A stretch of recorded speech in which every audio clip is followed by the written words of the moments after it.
ക്രൈസ്തവർ അനുഭവിക്കുന്ന പ്രശ്നങ്ങളെ കൃത്യമായി പഠിക്കുവാൻ ഇവിടെ കേരള സർക്കാർ ഒരു JB കോശി കമ്മീഷൻ നിശ്ചയിച്ചു. ആ കമ്മീഷന് ആത്മാർത്ഥമായി പ്രവർത്തിച്ച് ഈ സമുദായത്തിൻ്റെ വിവിധ തലങ്ങളിലുള്ള ആളുകളെ ഇൻ്റർവ്യൂ ചെയ്ത് അവരുടെ പരാതികൾ കേട്ട് കൃത്യമായ അവരുടെ പ്രശ്നങ്ങൾ പഠിച്ച് ഈ JB കോശി കമ്മീഷൻ റിപ്പോർട്ട് സമർപ്പിച്ചു. നിർഭാഗ്യവശാൽ കേരള ഗവൺമെൻറ് ഇതുവരെ ആ റിപ്പോർട്ടിന്മേൽ കാര്യമായൊരു നടപടിയെടുത്തതായിട്ട് ഞങ്ങൾക്ക് തോന്നിയിട്ടില്ല. അവർ ചില നിർദ്ദേശങ്ങളൊക്കെ നടത്തിയിട്ടുണ്ട്, പക്ഷേ അതിന് കാര്യമായ പ്രതികരണങ്ങൾ ഇതുവരെ ഉണ്ടായിട്ടുള്ളതായിട്ട് പൊതുസമൂഹം മനസ്സിലാക്കുന്നുണ്ട്, നമ്മൾ മനസ്സിലാക്കുന്നില്ല. അതുകൊണ്ട് ഈ വിഷയങ്ങളിലൊക്കെ സത്യമായിട്ട് ഗവൺമെൻറ് ഇടപെടണം.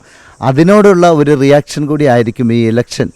ക്രൈസ്തവർ ചിന്തിക്കുന്നത് ക്രൈസ്തവരായ ഞങ്ങളുടെ പ്രശ്നങ്ങൾ ആരെ അഡ്രസ്സ് ചെയ്യും, ഞങ്ങളെ ആരൊക്കെ പരിഗണിക്കും, ഞങ്ങൾക്ക് വേണ്ടി ആരൊക്കെ സംസാരിക്കും, അത് ക്രൈസ്തവർക്ക് പ്രധാനം തന്നെയാണ്.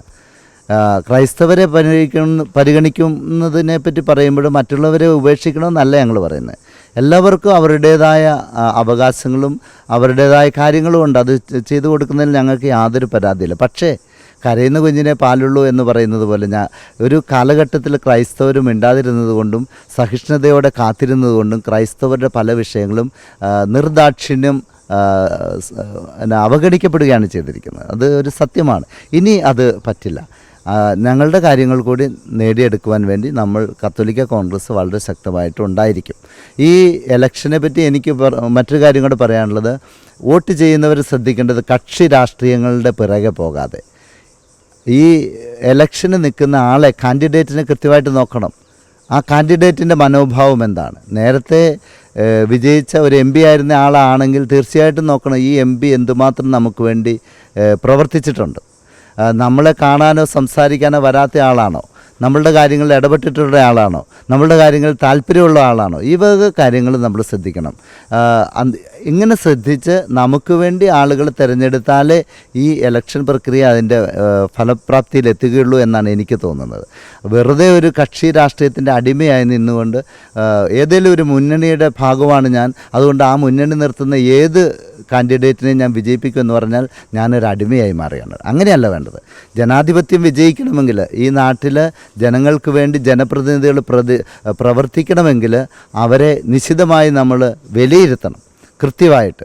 ഇനി വരാൻ പോകുന്ന പുതിയതായിട്ട് ഇലക്ഷൻ നിൽക്കുന്ന ആളുകളാണെങ്കിൽ അവരുടെ വാഗ്ദാനങ്ങൾ എന്തൊക്കെയാണ്, അവരുടെ കഴിഞ്ഞകാല ചരിത്രം എന്താണ്, അവരെന്തുമാത്രം ജനങ്ങളോട് കൂടെ നിന്നിട്ടുണ്ട്, ജനങ്ങൾക്ക് വേണ്ടി പ്രവർത്തിച്ചിട്ടുണ്ട്, ഈ നമ്മൾ ഉന്നയിക്കുന്ന വിഷയങ്ങളിൽ അവരുടെ ഇടപെടലുകൾ എന്തുമാത്രം ശക്തമായിരുന്നു, അതൊക്കെ കൃത്യമായിട്ട് നമ്മൾ വിലയിരുത്തിയിട്ടേ വോട്ട് ചെയ്യാവുള്ളൂ എന്നാണ് കത്തോലിക്ക കോൺഗ്രസിൻ്റെ പ്രതിനിധി എന്നതിലും ഒരു ക്രൈസ്തവൻ എന്ന നിലയിലും എൻ്റെ അഭിപ്രായം.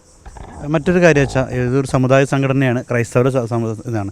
ഇന്ന് കേരളത്തിലായാലും ഭാരതത്തിലായാലും ക്രൈസ്തവ സമൂഹം ഒരുപാട് അവഗണിക്കപ്പെടുന്നില്ല, അല്ലെങ്കിൽ ആക്രമിക്കപ്പെടുന്നില്ലേ? അത് ഡയറക്റ്റായിട്ടുള്ള ആക്രമണം മാത്രമല്ല, ഇപ്പോൾ ഒരുപക്ഷെ കേരളത്തിൽ മറ്റു രീതിയിലൊരു ആക്രമണമായിരിക്കാം ഇൻഡയറക്റ്റായിട്ട്. ഈ ഒരു സംഭവം ഇന്ന് കേരളത്തിലും നിലനിൽക്കുന്നില്ലേ? തീർച്ചയായിട്ടും ഈ ക്രൈസ്തവരെ ആക്രമിക്കുന്ന സംഭവങ്ങൾ ഇപ്പോൾ നാട്ടിൽ മുഴുവൻ വളർന്നു വരികയാണ്, കൂടിക്കൂടി വരികയാണ്. പ്രത്യേകിച്ച് ഉത്തരേന്ത്യയിൽ അത് നമ്മൾ കണ്ണടച്ചിട്ട് കാര്യമില്ല. അതിനെതിരെ ശക്തമായി നമ്മൾ പ്രതികരിക്കുന്നുണ്ട്. എന്തേ ക്രൈസ്തവർക്ക് ഇവിടെ ഇങ്ങനെ ഒരു അനുഭവം വരുന്നു എന്ന് ചോദിച്ചു കഴിഞ്ഞാൽ, ക്രൈസ്തവർ ഈ നാട്ടിലെ ജനങ്ങളാണ്. 2000 വർഷത്തോളമായി നമ്മളിവിടെ ഉണ്ട്. ഈ നാട്ടിലെ പൗരന്മാരാണ്. അപ്പോൾ ഈ നാട്ടിലെ പൗരന്മാർക്ക് ഇവിടെ ജീവിക്കാനുള്ള അവകാശമുണ്ട്. ക്രൈസ്തവർ ഒരു രണ്ടാം കിട വ്യക്തിത്വങ്ങളൊന്നുമല്ല. അത് ആളുകൾ മനസ്സിലാക്കണം. പിന്നെ എനിക്ക് തോന്നുന്നത് പൊതുവായിട്ട് ക്രൈസ്തവർക്കെതിരെ ഒരു മനോഭാവമില്ല. വളരെ ചെറിയ ഒരു ന്യൂനപക്ഷമാണ് ഇത്തരം വിധ്വംസക പ്രവർത്തനങ്ങളിലും വർഗീയ നിലപാടുകളിലേക്കും മാറുന്നത്. അവരെ വെച്ച് നമ്മൾ പൊതുസമൂഹം മുഴുവൻ അങ്ങനെയാണെന്ന് പറയാൻ പറ്റില്ല, അത് തെറ്റാണ്, അങ്ങനെ ചെയ്യരുത് നമ്മൾ. പക്ഷേ ഈ ന്യൂനപക്ഷത്തിൽ പെടുന്ന ആളുകൾ എന്ന് പറഞ്ഞാൽ വർഗീയമായി ചിന്തിക്കുകയും ഈ ജാതീയമായിട്ടുള്ള അല്ലെങ്കിൽ മതപരമായിട്ടുള്ള വേർതിരിവുകൾക്ക് ആക്കം കൂട്ടുന്ന പ്രവർത്തനങ്ങളിലൂടെ, പ്രത്യേകിച്ച് ആക്രമണങ്ങളിലൂടെ മറ്റു മതസ്ഥരെ അടിച്ചമർത്താമെന്ന് വിചാരിക്കുന്ന ആളുകളെ നമ്മൾ ഈ സമൂഹം തിരിച്ചറിയുകയും അതിനെ മാറ്റി നിർത്തുകയും ചെയ്യേണ്ടതാണ്. പ്രത്യേകിച്ച് മണിപ്പൂരിൽ, അതുപോലെ ഉത്തരേന്ത്യയുടെ പല സ്ഥലങ്ങളിലും ക്രൈസ്തവർക്ക് നേരെയുള്ള വേട്ട ഉണ്ടാകുന്നുണ്ട്. അത് അപലപനീയമാണ്. അതിന് ആര് പിന്തുണ കൊടുത്താലും അവരെ നമ്മൾ അകറ്റി നിർത്തേണ്ടതാണെന്നാണ് എൻ്റെ അഭിപ്രായം.